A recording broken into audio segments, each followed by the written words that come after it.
Ready? Okay, so my name is Ryan Nichols, and I did mine on Goldbach Conjecture. And I tried to make a movie out of it. It's kind of like a hybrid. It's like the first half is a movie, second half will be Alright, so there might be some things in here that might be a little distracting just because it's so out of the ordinary, but try to pay attention to what I'm saying along with it. I'm trying to explain what's going on. Okay. So I did it on Goldbach's Conjecture. Yeah. Any even integer greater than 2 can be written as the sum of 2 primes. For example, 4 can be written as 2 plus 2. 10 can be written as 7 plus 3 or 5 plus 5. 42 can be written in a number of ways. Now, at first glance, this may look like it could have been one of our earliest homework assignments from 275. You know, one of those easy exercises just to get us used to writing proofs. But take a second glance, and you may see there's a little more to it.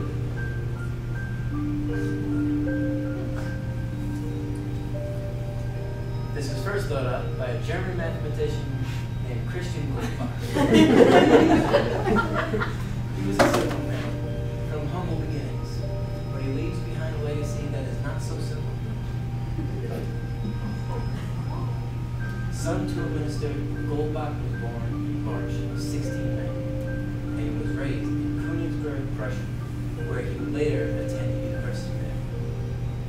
Shortly after graduating, he set off on a long journey throughout Europe, and he met many of the leading scientists on his travels, one of which was Leonard Euler. Christian Goldbach was a fine mathematician. He held the position of Professor of Mathematics and Historian at St. Petersburg Academy. He was also the private tutor to the 11-year-old ruler of Russia, Peter II. Christian Goldbach, he published a handful of books, none of which contributed much to mathematical knowledge.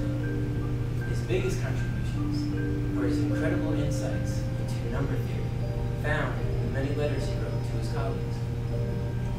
One of these letters, this is actually it, dated June 7, 1742, contained what is now known as Goldbach's Conjecture, and it was addressed to his friend and colleague, Leonard Euler.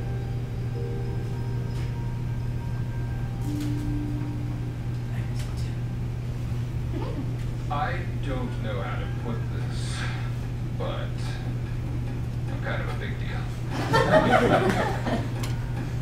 This was true. He was a big deal, and people did know him. He was famous throughout Europe. Not only was he famous, he was loved. In addition to his pure genius, Euler was very charismatic. He was very likable. He was just a genuinely nice guy. He too had a father a minister as a father, who sent him on to the University of Basel at the age of 13 to prepare for ministry and follow into the church. There, Euler would be turned on to mathematics after the famous professor Johann Bernoulli discovered his great potential for mathematics. Leonard Euler, he's probably best known for the sheer amount of math he wrote. Throughout his life and beyond, he published over 900 mathematical works. Today, they are all compiled under the title Opera Omnia, totaling over 70 volumes and weighing more than 300 pounds. Now, the only thing that eclipses this amazing quantity is the invaluable quality. Euler made huge contributions to all areas of math. He gave us the number E. He also gave us Euler's identity and Euler's polyhedral form. And there were some others.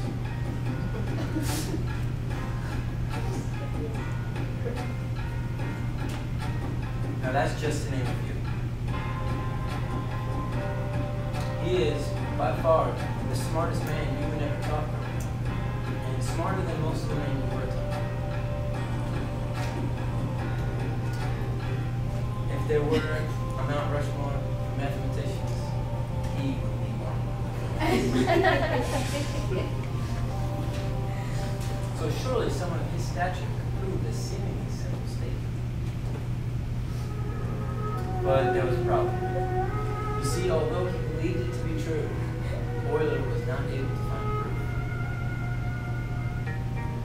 Through brute force, he was able to show that the conjecture held true for even numbers up to 2,500, but no comprehensive proof was found.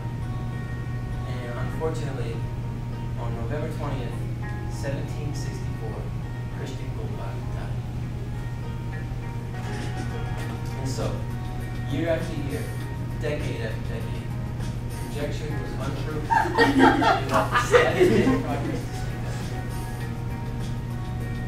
As it travels through time, it takes out any mathematician who stands in its way.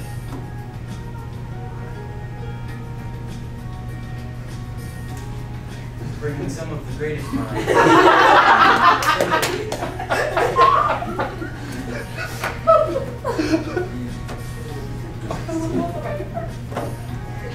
In total, it will have been about 177 years before any real progress. This is Dr. Speck. He's awesome.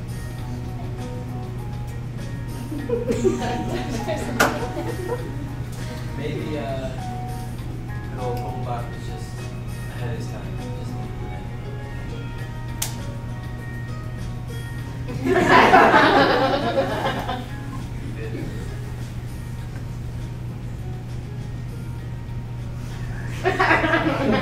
Okay, so let's stop off in 1919. We meet a man named Vito Brun, using something called the sieve method. Actually, a variation of it, which is now known as Brun's sieve. That's it. This particular version.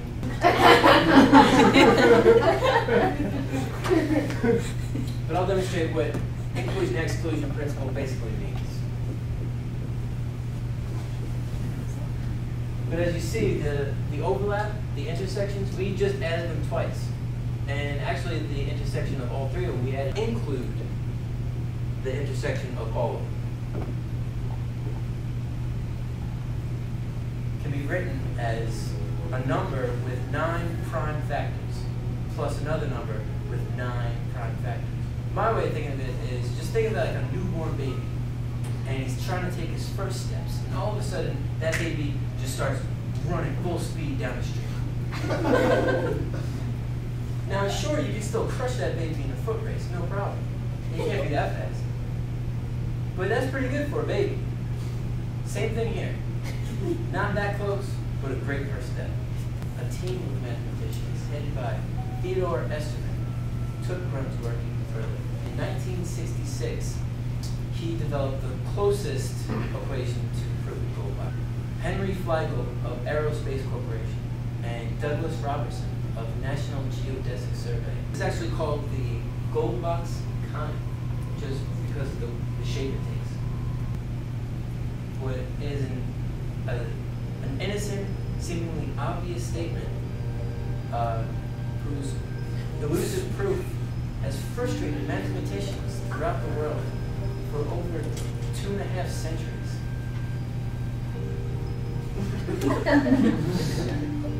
Is this another reason for people to hate math? Oh my God. Or another reason for people to love math? Thank you.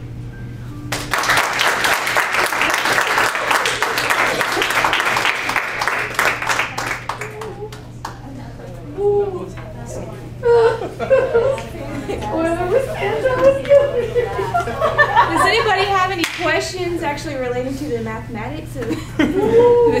No. Not just the logistics. And how about a hand for